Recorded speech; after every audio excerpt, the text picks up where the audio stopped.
His hands are too rough for this kind of work. Send the janitor's boy back to the loading dock where he belongs." Terrence Webb said it without lowering his voice, the way men say things when they've never once had to worry about who's listening. He was standing at the edge of the gallery floor with a glass of sparkling water he hadn't touched, and his eyes were on the young man crouching near the far wall, carefully positioning a canvas on the display stand. The young man heard it. Everyone within 15 feet heard it, and the room did what rooms do when a man like Terrence Webb speaks. It went on as if nothing had been said at all. His name was Darius Cole, and he was 22 years old, and he had been told by 3 different people in the past 6 months that what he did with paint was something they had never quite seen before. Not art school people, real people.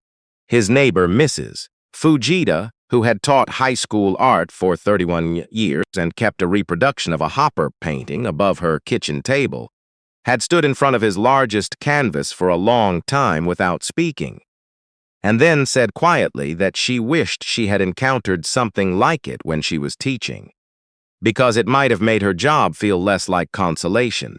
His mother's pastor had asked if he would consider donating a small piece to the church, and then stood there waiting with an expression that made it clear. He was not asking about a small piece at all, and the man who ran the framing shop on DeKalb Avenue, a gruff Bulgarian named Emil, who said exactly what he thought about everything, had held one of Darius's canvases at arm's length and said, flatly, that whoever taught him had wasted their time, because the boy had learned nothing from anyone, and that was the only way this kind of work happened. Darius had not gone to art school. He had gone wherever the light was good, and he could work without being told to stop. The roof of his mother's building until the landlord noticed. The corner of the break room at the warehouse, where he worked overnight shifts, on the nights when the supervisor was friendly. The kitchen table, mostly, with the window cracked even in winter because the smell of oil paint gave his mother headaches, and she never once asked him to stop, only opened the window herself without a word, and then stayed in the room anyway, watching him. His mother, Beverly Cole, cleaned offices.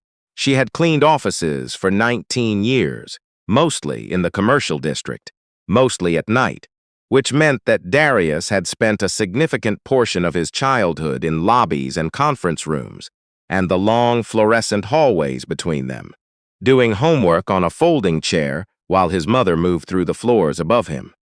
He had learned to read the light in those buildings the way other children learn to read, the way afternoon dropped through the glass towers and spread across the marble floors in long, warm rectangles, the way a cleaning cart threw a shadow that reached almost to the elevator bank, the way a building held the last of the daylight long after the street below had gone gray. All of it went somewhere in him and came back out as paint. The Whitmore Foundation gallery occupied 2 floors of a restored building in the Arts District, and it ran a juried exhibition every spring for artists under 30 who had not yet received formal institutional recognition, which was the Foundation's polished way of saying artists who had not yet been given permission by the right people to be taken seriously. Darius had submitted 3 canvases on the encouragement of Emil, who had submitted the paperwork himself and not told Darius until after the deadline because he knew the boy would find a reason not to. The jury had selected his work. Not one piece, all 3. The exhibition opened on a Friday evening in April, and the Whitmore brought in the kind of people who attended these things. Collectors, a few critics, the director of the city's Arts Commission, several board members of institutions whose names appeared on the sides of buildings. It was also attended by Terrence Webb, who sat on the Foundation's board, and whose late wife had endowed the prize that would be awarded at the end of the evening to the exhibition's most distinguished work.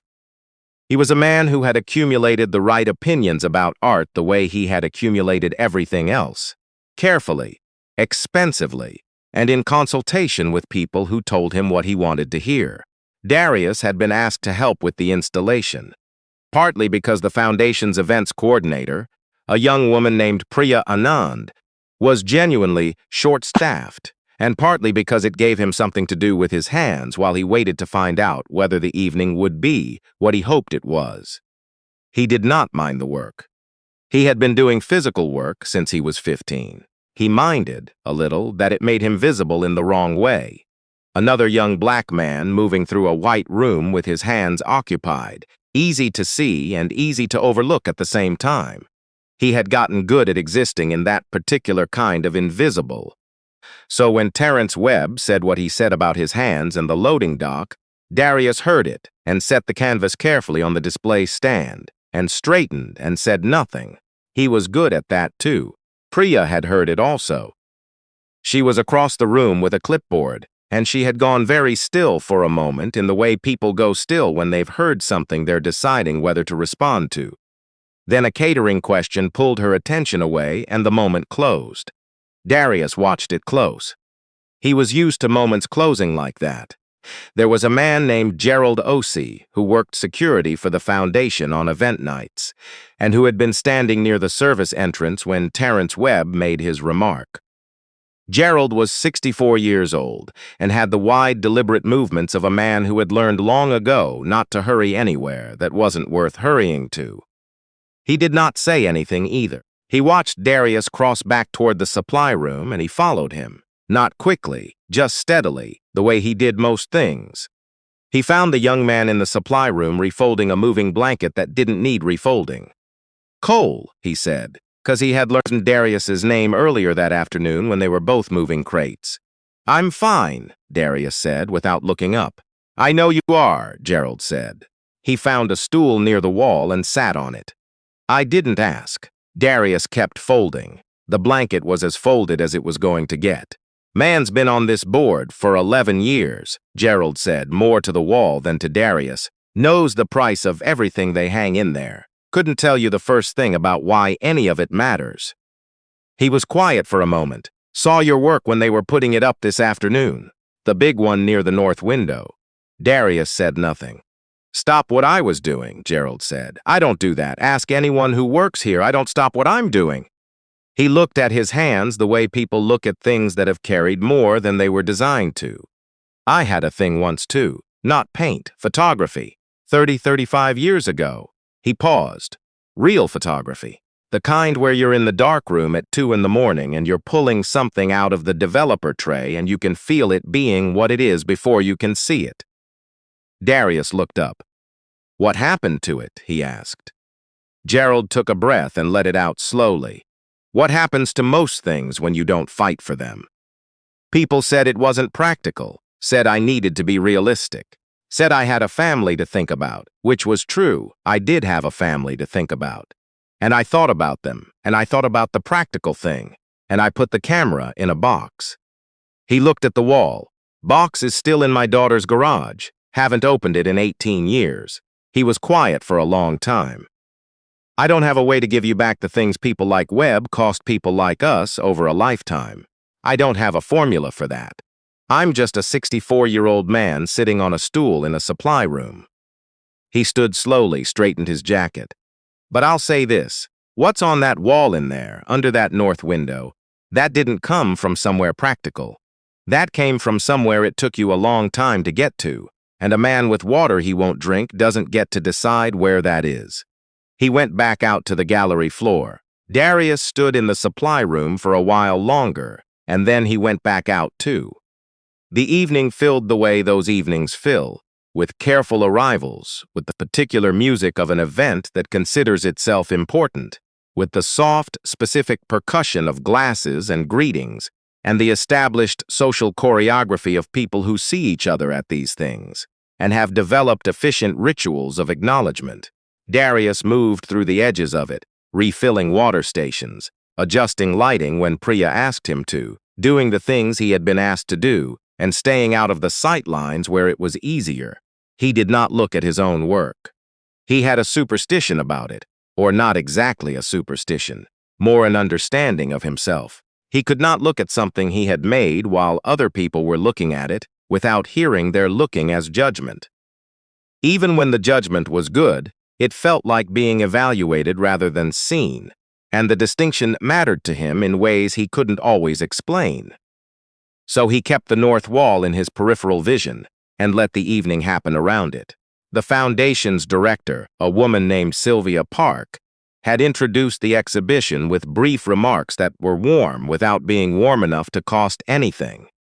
She spoke about emerging voices, about the Foundation's commitment to art that challenged comfortable assumptions, about the extraordinary range of this year's submissions. She did not mention any artist by name because the jury's selection was anonymous until the prize was announced at 10 o'clock, a tradition the Foundation maintained to keep the evening focused on the work rather than the personalities.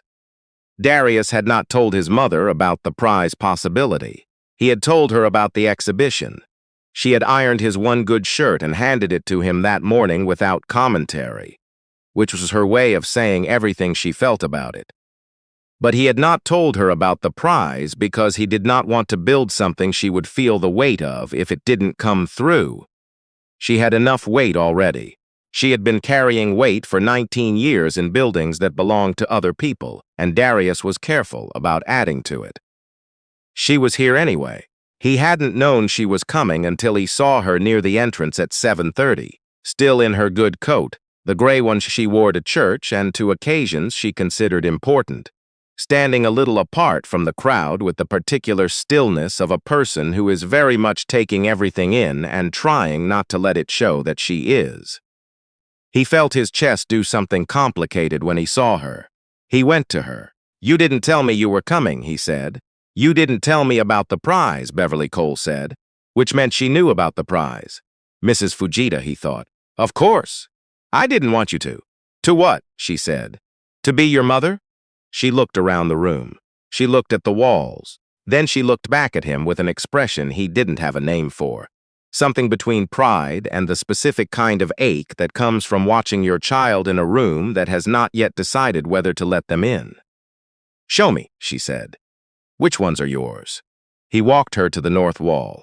Beverly Cole stood in front of the large canvas, 5 feet by 4, oil on canvas, the image a street corner rendered in the language of deep blues and amber, the specific light of a winter evening at the end of a working day, and she was quiet for a long time. Long enough that Darius began to be nervous about the quiet. Then she reached out and touched his arm, not squeezing, just resting her hand there. "I know this corner," she said. He nodded. "You painted it from the bus," she said. Not a question. She had ridden that bus with him for years when he was a child, the 42 crosstown that took them home after her late shifts. "I painted it from memory," he said. "But yeah." She looked at it a while longer. Then she said, "Okay," in a tone that contained more things than the word usually holds, and turned back to the room. Terrence Webb was moving through the space with the methodical attention of a man performing connoisseurship. He paused at each piece for a predetermined interval that had less to do with the work than with the performance of evaluating it. He was accompanied by another board member, a tall woman named Patricia Crane, who was doing the same thing with more genuine interest and less theater. They reached the north wall at 8:45, and Darius was across the room and could not hear what they said. But he watched Webb's face when it met the large canvas, and what he saw there was a man encountering something his prepared opinions were not equipped for. Webb stood there longer than he had stood anywhere else. His expression was not what Darius would have called moved, but it was not what he would have called dismissal either. It was the expression of a person who has been very confident about a room and has suddenly found a corner of it that wasn't in his plans. Patricia Crane said something to him. He said something back. She shook her head, and whatever she said next, Webb didn't argue with it, which Darius gathered from across the room was not a thing that happened often. At 9:15, a problem arrived. It arrived in the form of a phone call to Priya, which she took near the service corridor with her hand pressed to her other ear, and which ended with her standing very still for a moment before she crossed the room to find Sylvia Park. What Darius learned later was this: the installation artist whose piece occupied the back room, the centerpiece of the exhibition, a large audio-visual work the Foundation had promoted heavily in its pre-exhibition materials, had a critical component fail, a projector issue, the kind that couldn't be fixed in the next 40 minutes, which meant the back room was dark, and the evening's program, which had been built around a guided tour culminating in that room, was now missing its destination. Darius learned this because Priya found him near the north wall and told him, quietly and quickly, because she needed someone to help her figure out what to do, and he was the person she trusted. He thought for a moment. "What time is the prize announcement?" he said. 10. "We have 45 minutes. Can you do the announcement early?" "Sylvia won't go for that. The 10 o'clock announcement is in all the materials." He thought again. "The north room," he said. "The way the three pieces sit together, if you added lighting, there's a track above the east wall that I noticed this afternoon. It's not being used. If you brought it around, the whole north room becomes its own destination." Priya looked at him. "That's yours." "It's the foundations for the evening," he said. "And it's 3 times the square footage of the back room. If you seat people in there for the announcement instead of sending them to a dark projector, you turn a problem into a focal point." She looked at him a beat longer. Then she went to find the lighting person. The north room was rearranged in 20 minutes. Gerald helped. The lighting shift took the 3 canvases and did something to them that Darius hadn't entirely planned. It pulled the warm end of the spectrum forward and let the dark tones recede in a way that made the street corner painting look, from across the room, as if it were lit from inside. Several guests who had already seen it walked back in and stopped differently in front of it the second time. Terrence Webb walked in with Patricia Crane at 9:50 and saw the room filled with guests, rearranged around his late wife's name on the wall, because the prize was named for her, and the announcement would now happen here, in a room with this work. And something crossed his face that might have been discomfort at what it implied about where the evening had arrived. He found Priya at 9:55. "Whose decision was this?" he said. "Mine," Priya said, because Darius had asked her to, and because it was partly true, and because Priya Nand was the kind of person who understood which battles were worth having and when. Webb looked at the north wall. He was quiet for a moment. "It works," he said, which Priya knew was not an endorsement of anything except the room.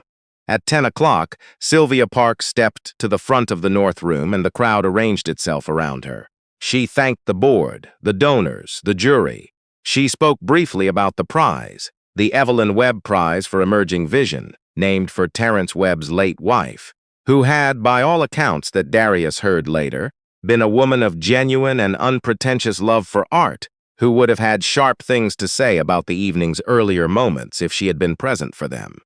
Then Sylvia opened the envelope. "The jury's unanimous selection for this year's Evelyn Webb Prize," she said, "is the work of an artist they describe as possessing a visual language that is entirely self-made, rooted in ordinary life and elevated by a quality of attention that formal training rarely produces and cannot replace." She paused. "The prize goes to the 3 works currently surrounding us in this room." She said the artist's name. Darius heard it from the back of the room, where he was standing with Gerald and Beverly Cole, and he understood in a delayed, slightly dislocated way that the name was his. Beverly Cole made a sound that was not quite a word. Her hand found his arm again, the same resting touch as before, but tighter now. Gerald looked at the ceiling briefly with the expression of a man who is not going to cry and is being tested on that. People in the room were looking around, trying to locate the artist.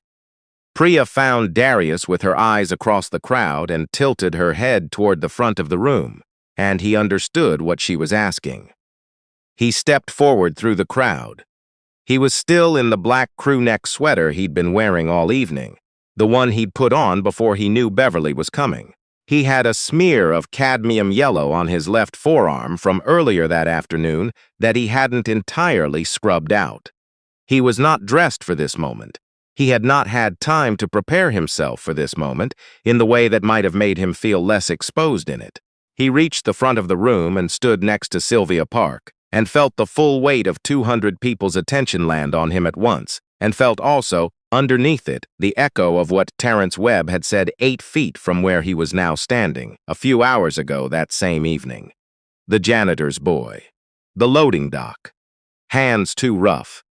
He looked at the painting on the north wall, the winter corner, the bus light, the thing he had carried in his memory from a childhood spent in buildings that belonged to other people. The thing nobody had taught him because nobody teaches you the thing that is yours. You either find it or you don't. He looked for his mother. She was near the back, still in her gray coat, both hands pressed to her mouth in a gesture he recognized from exactly 3 other moments in his life, each of them the kind that don't repeat. Sylvia offered him the microphone. He took it. He was not a person who gave speeches. He had never given a speech. He stood there for a moment with the microphone and said the only true thing he had. My mother cleaned the offices in a building 2 blocks from here for 6 years, he said. I used to do my homework in the lobby. The light in there was something else in the late afternoon. He paused. Everything I paint. I'm trying to get back to that light. He looked at the painting. I don't know if I'm there yet. He handed the microphone back. The room was quiet for 1 beat, the kind of beat you only get when a room has heard something it wasn't expecting to feel. Then it applauded, and this applause was not the kind from earlier in the evening, the well-practiced kind that knew its own cues. It was the other kind, the kind that doesn't entirely know why it's happening except that something real just walked into the room. Terrence Webb did not leave immediately. He stayed through the applause and through the movement of people toward the artist and through the particular social reconfiguration that happens when a room decides someone matters. He stood near the east wall with his glass of water, still untouched, and watched. Patricia Crane came to stand beside him. The jury was unanimous, she said, not unkindly. I heard, Webb said. She looked at the painting. Evelyn would have bought this one, she said. You know that. Webb was quiet. He did know that. He had known it since 9:45, standing in this room the second time. He had known it with the particular discomfort of a man who has organized a room a certain way and then seen the room refuse his organization. Evelyn had had the quality that Darius had, the ability to look at something and know what it was without waiting to be told. Webb had spent 11 years since her death trying to inherit it and had learned only that it couldn't be inherited. It could only be found. I said something earlier, Webb said. He said it to the wall, not to Patricia. I know, she said. It was. He stopped. I knew what it was when I said it. Patricia Crane was quiet. I should say something to him, Webb said. You should, she said. Whether you do is up to you. He found Darius 20 minutes later near the north wall, away from the cluster of people who had been approaching him with cards and conversation. Darius was standing in front of the street corner, painting with a look that was not quite contentment and not quite relief.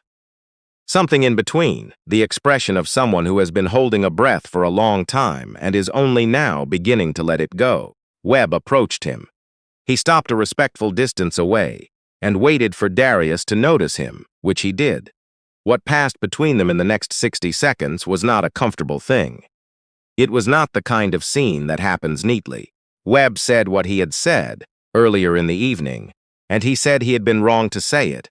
And he said that the wrong had been deeper than the words, because the words had been a reflex whose source he didn't particularly want to examine in public, but which he was aware of, and intended to think hard about. He said it briefly and directly, without the ornamentation that men like him usually reach for when they want an apology to cost them less. He looked at Darius while he said it, not at the painting, and not at the floor. Darius listened. He did not reassure the man. He did not say it was fine, because it wasn't fine, and he was 22 years old and had been told since before he could track time that the job of a person in his position, when a person in Webb's position apologized, was to absorb the apology gratefully and return the man his comfort. He was not going to do that tonight. He said, I hear you. Because he did, and because that was the true thing, and tonight seemed to be the night for those. Webb nodded. He looked at the painting one more time. Your mother, he said, after a moment. She worked in offices, you said. 19 years, Darius said. And you painted this from memory, from riding with her, from what I held on to. Yeah. Webb looked at the street corner in paint, the bus light, the winter hour. He was quiet for a moment in a way that was different from the quiet he'd had earlier, less managed. Well, he said, and then he didn't add anything to it, because there wasn't anything to add that would have been better than the thing he'd already said by staying in front of it that long. He left the north room, and Darius turned back to the painting and stood with it a little longer, alone. Gerald found Beverly Cole near the catering table at the end of the evening, after the crowd had thinned and the foundation's staff had begun the quiet work of breaking down the event. He didn't know her and she didn't know him, but Gerald was a man who understood the architecture of a room well enough to know which two people in it had spent the evening with their hearts in the same place. He stopped beside her. "Your son," he said. "Yes," Beverly said. "I had a camera I put in a box," Gerald said. 18 years ago. He looked toward the north room, where the painting still hung in the raised light. He didn't put it in a box. Beverly looked at him for a moment. "No," she said, "he didn't." "That's because of somebody," Gerald said. "That kind of thing is always because of somebody." Beverly Cole didn't answer that, because she didn't need to. But she looked at the north room with an expression that understood every year of the bus ride, and every cracked window in the winter kitchen, and every night she had stayed in the room anyway, watching, and she let herself feel the full weight of it, arriving somewhere she had not let herself imagine it going. The lights in the main gallery began to dim as the staff worked through the space. The north room held its light a little longer because someone forgot to switch it. And for a few extra minutes the paintings sat in their adjusted warmth while the rest of the building went quiet around them. The street corner in blue and amber still burning as if the bus were still coming, as if the boy with the homework were still waiting in the lobby below.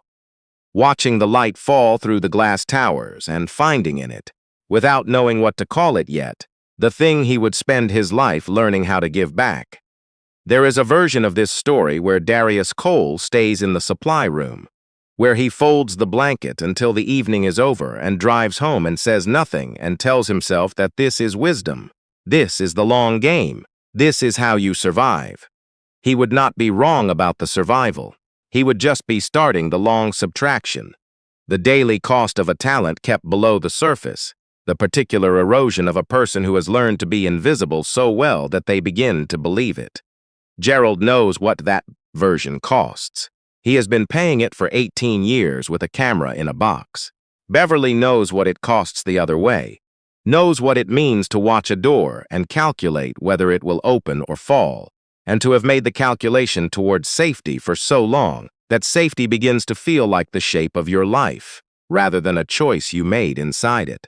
And Darius is 22 years old on the steps of that gallery on a cold April night with a check in his hand, and his mother's hand on his arm and the taste of something he cannot name in his mouth, something that tastes like the beginning of a sentence he has been trying to get to since he was a boy in a lobby, watching the light move across marble floors, composing it in secret, in paint, on kitchen tables and rooftops and break room corners, for someone who might one day be in the right room to hear it. The rooms are not always right. Some rooms will arrange you out of the picture without raising a voice, with a pleasant smile and a quiet word, the way cruelty wears gloves and calls it taste. Some of those rooms you will need to walk back into anyway in what you actually own, without the gown, without the credentials they decided you were supposed to have. And the walk back in will cost you something, and it will be worth it. Your hands are not too rough for this. Don't let anyone fold you.